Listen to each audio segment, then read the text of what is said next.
사역이다 일뿐만 아니라 휴가를 다녀온 친구들도 있을 테고, 이렇게 여러 가지 학회도 있고 여러 가지 일들이 여름 가운데, 저만 그런가요? 네, 많은 시간들이 정말 손살같이 지나간 7, 8월의 시간들이었던 것 같습니다. 오늘 이제 하반기 이제 수련회 갔다 오고 처음으로 맞는 또 방학 중에 그런 설교 예배의 시간인데요.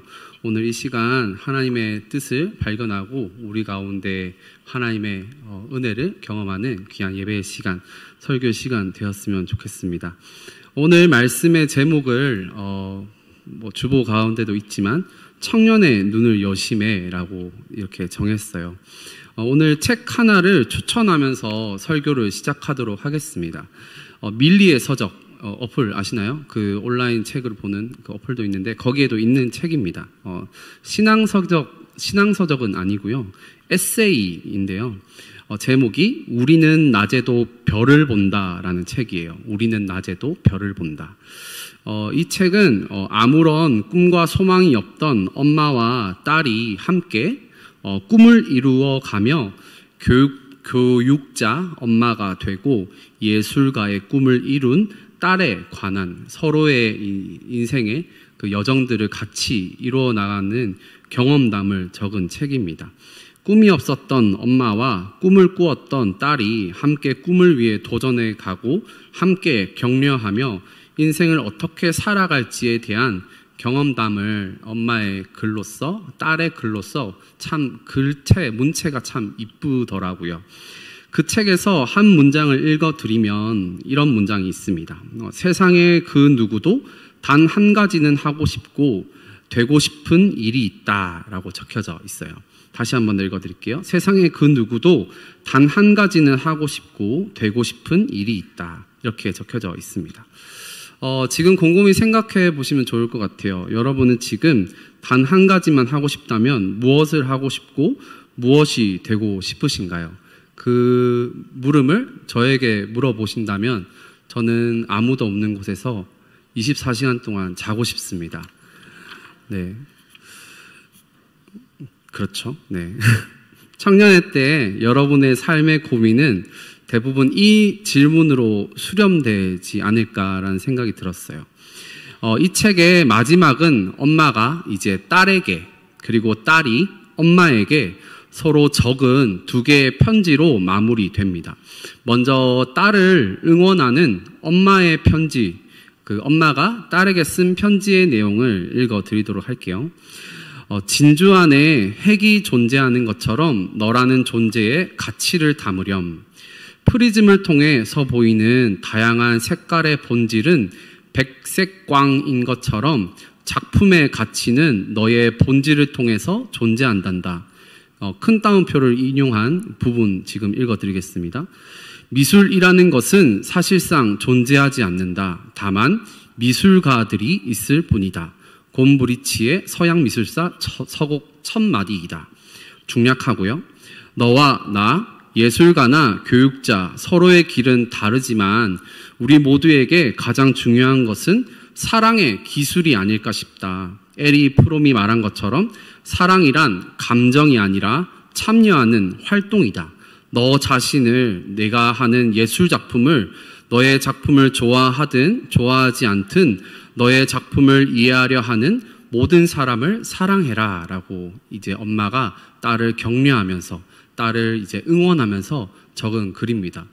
참 글 문체라든지 내용들이 너무 좋더라고요. 엘리야에게 오늘 본문에 나오는 엘리사가 그의 삶 가운데 함께하고 응원하고 격려했던 것처럼, 그리고 오늘 엘리사의 인생에서 어떤 이름 없는 사환이 함께 했던 것처럼 믿음 안에서의 신뢰를 바탕으로 한 사랑의 관계가 오늘 이 시대에, 그리고 우리 청년들에게 너무 필요하지 않을까라는 생각이 들었습니다.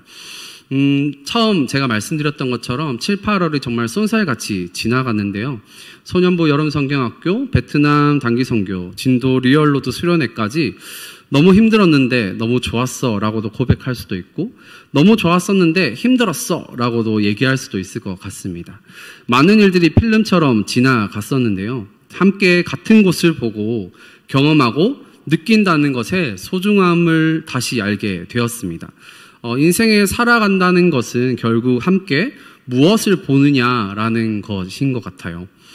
수련회 직전, 이제 진도 수련회 전주에 월화, 목금 이렇게 온라인, 오프라인 기도회를 가졌었는데 제가 금요일 날 기도회 인도를 하고 설교 말씀을 나누었습니다. 엘리야와 엘리사에 대해 말씀을 나누었고요. 그래서 엘리야에게 임하였던 하나님의 역사가 엘리사에게 흘러가고 이 우리 청년대학부 공동체 가운데 이 수련회를 통하여서 나에게 있어서의 누군가의 엘리야, 나에게 있어서의 누군가의 엘리사를 만났으면 좋겠다라는 기도 제목을 함께 나누었어요. 본문 말씀에 나오는 엘리사는 그냥 하루아침에 유명한 선지자가 된 것이 아닙니다.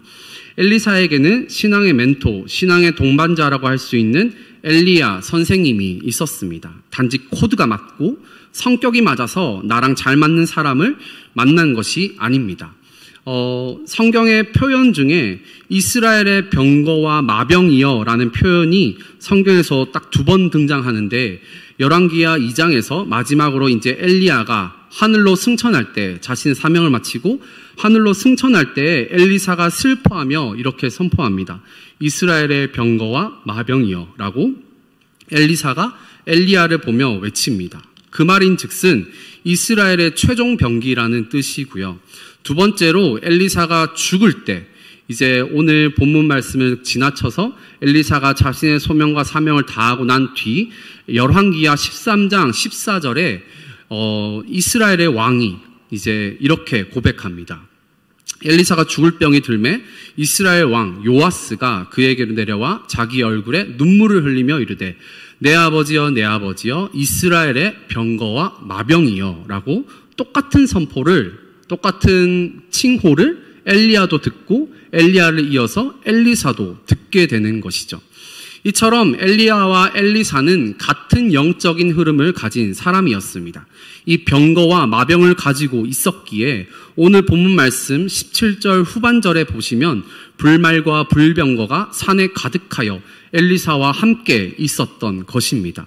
오늘 본문 말씀 이전의 상황을 간단히 배경 설명을 하자면 북이스라엘의 아람 군대가 쳐들어오고 이곳 저곳을 디펜스 할 수 있는 장소, 방어할 수 있는 장소를 미리 엘리사 선지자가 예언합니다. 그래서 아람 군대가 허탕을 치게 되고 아람 왕이 분하여서 어찌 이런 일이 있을 수 있느냐, 적과 내통하는 자가 없느냐, 어떤 내부에 간첩이 없느냐라고 한탄했었을 때 아람 신하가 이미 아람 군대 장관, 오늘 6장 말씀 이전에 그 전장에 나아만, 아람 군대 장관 나아만 고치는 사건이 엘리사를 통하여 이제 이적이 나오거든요.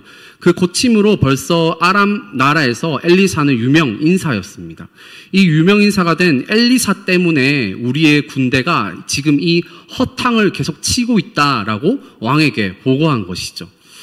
그리고 이 비효율적으로 비합리적으로 엘리사 한 사람 잡으려고 아람 군대 전체를 이끌어서 도단으로 오게 되는 것이 14절에 보시면 엘리사 한 사람 때문에 성읍을 에워쌌다라고 표현하고 있습니다. 그리고 나서 아침에 일찍이 일어나 엘리사의 제자 15절에 보시면 하나님의 사람의 사환이라고 이름은 안 나오는데요. 이 청년이 아침 일찍이 일어나 성읍을 에워싸고 있는 말과 병거 때문에 엘리사에게 내 주여 어찌하리까 라고 두려워하고 불안해합니다. 그때 엘리사가 대답합니다. 16절입니다. 우리 함께 다 같이 16절을 선포하겠습니다. 시작. 대답하되 두려워하지 말라. 우리와 함께한 자가 그들과 함께한 자보다 많으니라 하고. 엘리사의 두려워하지 말라라는 주장은 터무니없는 주장이 아닙니다. 정신승리도 아니고 허풍이나 뜬구름 잡는 소리도 아니었습니다. 근거 없는 자신감이 아니라 근거가 있는 자신감이었습니다. 근거가 있는 주장이었고 이유가 있는 주장인 것이죠. 이 근거와 이유는 적군의 말과 병거보다 내가 가지고 있는 말, 나의 주위에 둘러쳐 있는 말과 병거가 훨씬 힘이 세고 훨씬 많이 있다라는 것을 엘리사는 알고 있었습니다. 문제의 본질, 문제의 핵심은 그 적군의 말과 병거를 어떻게 내가 무찌를 수가 있을까, 없을까가 되는 것이 아니라 지금 이 문제의 본질과 핵심은 엘리사에게 임한 불말과 불병거를 볼 수 있는 눈이 있느냐 없느냐의 문제인 것이죠. 그래서 우리 인생의 문제 앞에, 다시 우리 인생으로 돌아와서 우리 인생의 장애물 앞에 우리의 기도의 방향성, 초점이 좀 달라져야 될 필요가 있겠다라는 생각을 이 본문을 연구하면서 들었습니다. 단순히 두려움을 없애주세요 라고도 기도할 수 있고, 단순히 내 눈앞에 있는 적군을 물리쳐주세요, 내 앞에 있는 그 사람이 없어지게 해주세요, 내 회사에, 내 연구실에 죄송한 말씀이지만 사이코가 없어지면 좋겠어요 라고 기도할 수도 있겠죠. 그런데 오늘 말씀에 근거한, 말씀을 의지하는 지혜로운 기도라고 할 수 있는 것은 바로 내 영안이 열리게 하여 주셔서 수많은 사람들이 보지 못하는 엘리사의 불말과 불병거를 보여주시옵소서라고 기도하는 것이 더 하나님께서 기뻐하시는 기도가이지 않을까라는 생각이 들었습니다. 그렇다면 여기서 나오는 불말과 불병거는 의미는 무엇이냐?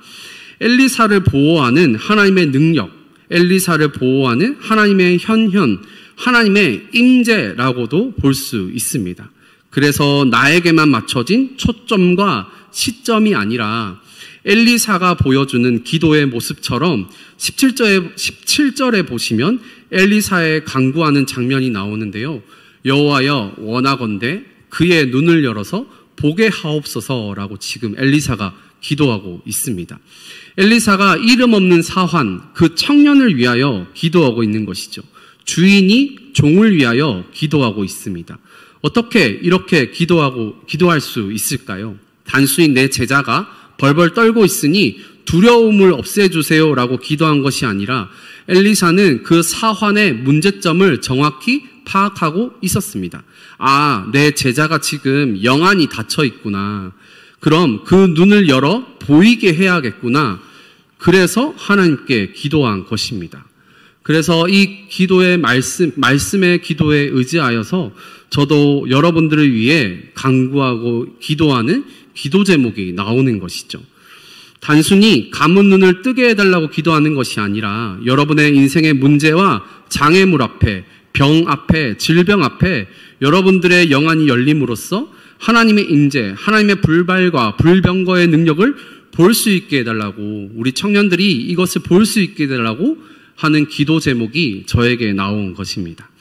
그리스도인이라는 것은 내가 내 문제의 해결을 위해 마병과 나의 병거를 준비하는 것이 아니라 기도함으로 말미암아 내 인생의 불말과 불병거를 볼 수 있는 사람들의 모임이라고 할 수 있습니다. 이 불말과 불병거는 성령 충만이라는 것과 동일하고요.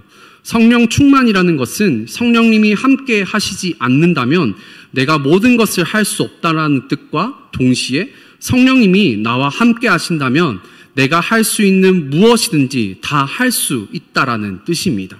그래서 나의 가능성, 나의 확률이 내가 가진 데이터와 재화와 스킬이 아니라 내 안에 계신 성령님의 음성이 내가 할 수 있느냐 없느냐의 필요 조건이 되는 것이죠. 누구와 관계하든지 무엇을 계획하든지 어떤 사역을 하든지 성령 하나님께 물어보시고 성령 하나님께 의지하시는 우리 모든 청년 대학분들 되시기 바랍니다. 그럼 하나님께서 믿음의 렌즈, 믿음의 영안을 선물로 우리 가운데 주실 것입니다. 두 번째로 엘리사는 또 기도하는데요. 이 전쟁이 무엇을 보느냐, 볼 수 있느냐, 없느냐의 문제라는 것을 한 번 더 강조하면서 18절에 보시면 원하건대 저 무리의 눈, 그러니까 그 적군들의 눈을 어둡게 하옵소서라고 또 하나님께 청년에게 기도한 그 다음으로 저 적군들을 향하여서 기도하는 내용의 엘리사의 기도입니다.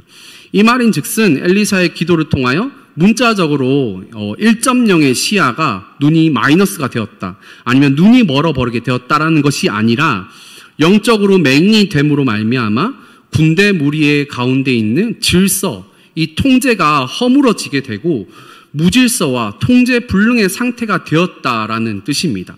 그래서 아람 군대는 엘리사의 말을 따라 아람 장군의 말을 따르는 것이 아니라 엘리사의 말에 따라 도단으로부터 시작해서 사마리아 성까지 약 20km 정도 된다고 하더라고요. 하루 종일 걸어야 되는 거리이거든요. 이제 20km 정도 되는 거리를 자기들도 모르게, 이 군대도 모르게 그냥 적진을 향하여서 걸어간 것이죠. 엘리사가 또 한 번 기도할 때 자기들이 지금 사마리아 가운데 있구나라고 깨닫는 본문이 이어서 20절에 나옵니다. 이 적군들을 이 사마리아 성으로 들어왔을 때 분명히 이스라엘 군대와 이스라엘 왕은 이 아람 이방 군대를 쳐 부술 수 있는, 죽일 수 있는 절호의 찬스가 지금 이스라엘에게 주어졌습니다. 누구도 아람 군대를 죽이는 것에 대해서 반대하지 않을 상황이고, 여호와 하나님도 이스라엘 백성들이 가나안 땅에 들어왔을 때 그 땅에 있는 이방 사람들을 진멸하라라고 말씀하셨습니다. 21절에 보시면 이스라엘 왕이 엘리사를 존경한 투로 아버지여라고 고백하면서 치리까 두 번에 걸쳐서 조급하게 물어봅니다. 이에 대한 대답이 22절과 23절인데 함께 읽도록 하겠습니다. 시작. 대답하되 치지 마소서. 칼과 활로 사로잡은 자들인들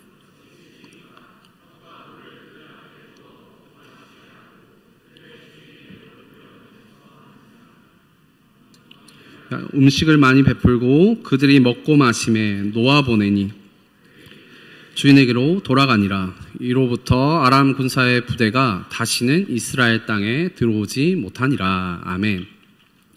엘리사는 갑자기 이치와 상식을 뒤바꾸는 결정을 내립니다.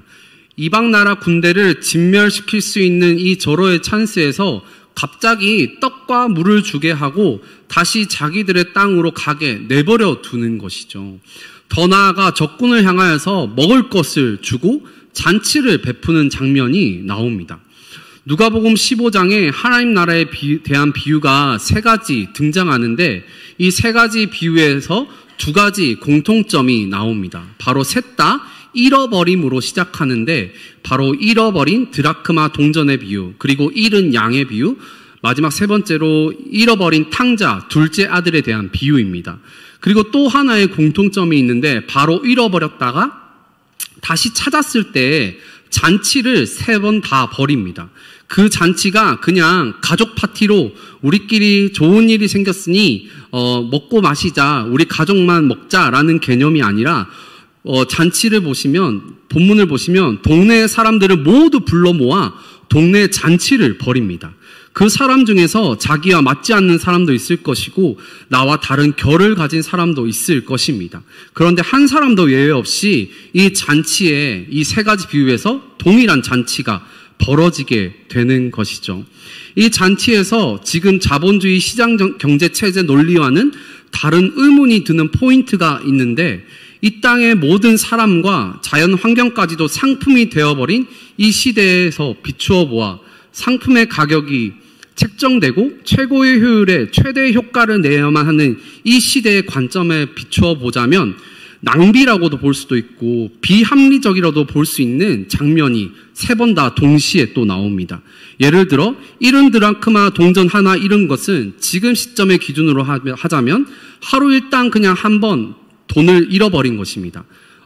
수표는 잃어버려도 상관없으니까 어쨌든 5만 원짜리 현금을 그냥 2개를 잃어버린 것이 드라크마를 잃어버린 것이죠.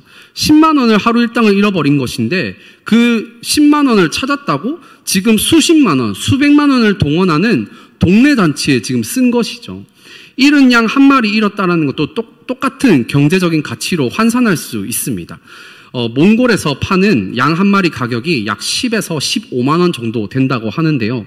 그 양 한 마리로 인하여서 수천만 원짜리 동네 잔치가 지금 벌어지는 것입니다. 우리가 잘 아는 탕자의 비유에 있어서도 마찬가지이죠. 탕자는 그냥 집에 있는 유산을 수억의 유산을 그냥 탕진해 버렸는데 오자마자 금가락지를 끼워주고 밴드라고도 할 수 있겠죠. 풍악을 울리고 살찐 송아지를 잡고 가락지를 끼우고 신발을 시키고 난 다음 동네 잔치를 또 이렇게 벌이게 됩니다. 사랑하는 청년 여러분, 이 부분에 대해서 여러분들은 이해가 되십니까? 합리적인 선택과 효율적 의사결정 방식에 의하면 이러한 세 가지의 비유에 나오는 의사결정 방식은 비합리성과 비효율성의 극치입니다. 이에는 이, 눈에는 눈으로 내가 10의 손해를 봤다면 10보다 더 큰 100의 이익을 구하고 받아야 하는 것이 세상의 이치이고 인지상정인데, 하나님 나라 비유라는 것은 이 10의 수치에 대한 손해를 보았다면 100의 경제적 손해를 더 보는 것이라고 지금 우리에게 그 의미를 알려주고 있습니다. 나에게 칼과 창을 들이민 이방 아람 사람에게 떡과 물을 주고 잔치를 베풀어 주는 것이 지금 이 하나님의 나라라고 오늘 본문 말씀에서 이야기하고 있는 것이지요. 이해가 되지 않고 보이지 않는 상황에서 하나님께서는 하나님 나라의 신비를 영안을 통하여 우리에게 열어 보여주십니다. 단기 선교 베트남 가운데 메콩강에서 하나님의 나라가 이 땅 가운데 임하기를 기도하면서 선상에서 찬양을 하고 예배를 드렸습니다. 선교사님께서 제일 앞에 앉으셨고 선교사님의 등을 이렇게 보았는데 그 등을 보면서 하나님께서 저의 영안을 열어주신 일이 있었습니다. 그 선교사님을 보면서 이 베트남 땅 가운데 역사적으로 수백 년 동안 스쳐갔었던 수많은 선교사님들의 마음이 느껴졌습니다. 이름도 없이 빛도 없이 지하교회에서 맨 땅에 헤딩하면서 그저 예수님이 좋아서 복음을 전파하고 이 땅에 예배가 세워지길 기도한 수많은 바보들이 떠올랐습니다. 130여 년 전에 조선 땅에도 수많은 바보 선교사님들이 왔었습니다. 언더우드 선교사님의 기도인데요. 이렇게 시작합니다. 주여, 지금은 아무것도 보이지 않습니다. 주님, 메마르고 가난한 이곳 조선 땅, 나무 한 그루 시원하게 자라오르지 못하고 있는 이 땅에 저희들을 옮겨와 심으셨습니다. 보이는 것은 그저 고집스럽게 얼룩진 어둠뿐, 어둠과 가난과 인습에 묶여있는 조선 사람뿐입니다. 라고 이 기도문이 시작합니다. 중략하고요. 그렇지만 이렇게 언더우드가 결단하고 선포합니다. 그러나 주님, 순종하겠습니다. 겸손하게 순종할 때 주께서 일을 시작하시고 그 하시는 일을 우리들의 영적인 눈으로 볼 수 있는 날이 있을 줄 믿나이다. 라고 언더우드의 기도문이 마무리 짓습니다. 그 믿음의 눈으로 볼 수 있는 장면이 지금 이 장면이지 않습니까? 이 원두우 선교사님, 언더우드 선교사님이 수많은 교회를 세우시고 경신 중고등학교를 세우고 연세대학교 연희전문학교를 세우고 한국의 종교, 문화, 언어, 정치, 사회 등 많은 분야에 선한 영향력을 끼치셨습니다. 제 앞에 계셨던 이 베트남 그 선교사님을 포함해서 세계 열방과 방언 가운데 수많은 바보들을 생각하니 찬양을 부를 수가 없었습니다. 목이 메어서요. 그리고 이 영적인 시야를 돌려 바보 같은 나를 사용하시려고 수많은 엘리야와 같은, 엘리사와 같은 사람들을 저 가운데 붙여주시고 하나님께서 지금도 인내하시고 기다려주시고 한 영혼을 천하보다 귀하게 여기시는 하나님의 자비와 긍휼하심을 생각하니 눈물을 안 나올래야 안 나올 수가 없었습니다. 사랑하는 대덕 한빛교회 청년 여러분, 교회 오래 다닌다고 해서, 교회 처음 나온다고 해서 그런 신앙의 연수와는 전혀 상관이 없습니다. 교회에서 리더를 맡고 있다든지 무슨 일을 하고 있다든지는 아무 상관이 없습니다. 이 영적인 맹인 엘리 대제사장들을 우리는 잘 알고 있잖아요. 영안이 열린다라는 것은 이 신앙의 어떤 내가 그 경험치를 갖추고 있다는 것과는 상관없이 어떠한 신비한 체험이나 교회의 어떤 경험을 많이 알고 있어서 프로그램이 어떻게 진행될지 안다거나 성경을 많이 안다고 해서 얻을 수 있는 것이 아닙니다. 영안이 열린다는 것은 믿음의 안경을 낀다는 것입니다. 믿음의 바보가 된다는 것이고, 믿음의 안경이라는 것은 믿음의 눈으로 세상을 바라본다라는 것입니다. 그 세상을 바라볼 때 세상의 통치, 세상의 원리가 아니라 하나님 나라의 통치, 하나님 나라의 원리가 내 삶 가운데 작동되는 것이 영안이 열리는 것이죠. 그래서 영안이 열린 사람들의 특징은 무슨 일이나 무슨 교제나 무슨 목적이나 무슨 계획을 세울 때 항상 예수님이라면 어떻게 하실까? 예수님이라면 무엇을 선택하실까가 항상 생각하게 됩니다. 그에게는 불말과 불병거가 항상 보이고 있고 인식하고 있기 때문입니다. 설교 이제 마지막 마무리를 짓는 시점에서 우리는 낮에도 별을 본다라는 책 마지막에 이제 딸이 엄마에게 쓴 편지를 읽어드리며 말씀을 마치도록 하겠습니다. 읽어드릴게요. 수십 년 동안 딸로서 제가 본 엄마는 항상 빛나고 있었어요. 멋지고 훌륭한 엄마의 반쪽짜리 거울인 저에게 항상 좋은 본보기가 되어주셔서 감사해요. 가장 큰 제 인생의 행운은 엄마가 제 엄마라는 사실이에요. 언제나 변함없는 사랑으로 저를 보듬어 주신 엄마 진심으로 사랑해요. 이렇게 하고 책은 마무리 짓습니다.